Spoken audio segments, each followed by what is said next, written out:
बिस्मिल्लाहिर्रहमानिर्रहीम। मोहतरम नाज़रीन, मोमन पर 3 एहसान करो। नंबर 1, नफ़ा नहीं दे सकते तो नुकसान ना करो।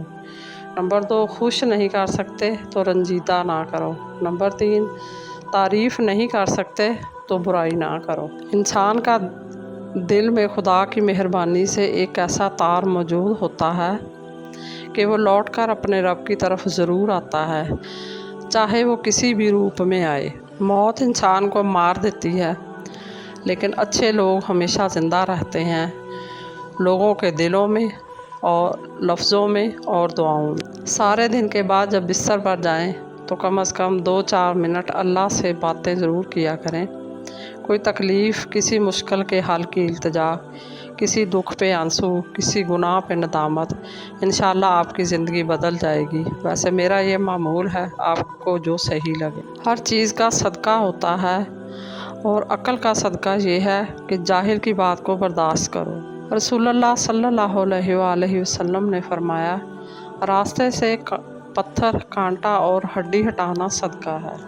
इंसान सख्त मिजाज का बनता है जब बहुत सारे लोग इसकी नरम मिजाजी का गलत फ़ायदा उठाते हैं।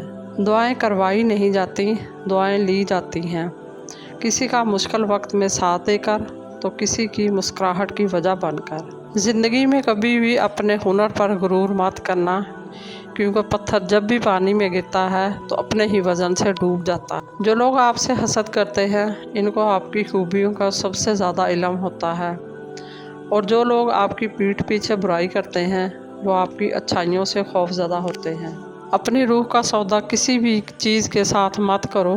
ये वह चीज़ है जो तुम इस दुनिया में लेकर आए और सिर्फ इसे ही वापस लेकर जाओगे। जो लोग आपको हारा हुआ देखना चाहते हैं, दर हकीकत वो लोग आपसे जीत नहीं सकते। हारून रशीद ने बहलोल से पूछा, चोर के बारे में क्या हुक्म है? बहलोल ने कहा, आलिया, अगर चोर पेशावर हो तो इसका हाथ काट देना चाहिए, और अगर चोरी मजबूर होकर की हो तो हाकिम वक्त की गर्दन उड़ा देनी चाहिए। मज़ीद इसी तरह की अच्छी और मालूमाती वीडियो देखने के लिए मेरे चैनल को सब्सक्राइब करें, और अगर आपको वीडियो अच्छी लगे तो प्लीज़ लाइक ज़रूर कर दिया करें। अल्लाह आपका और मेरा हामी नासर हो। जज़ाकल्लाह।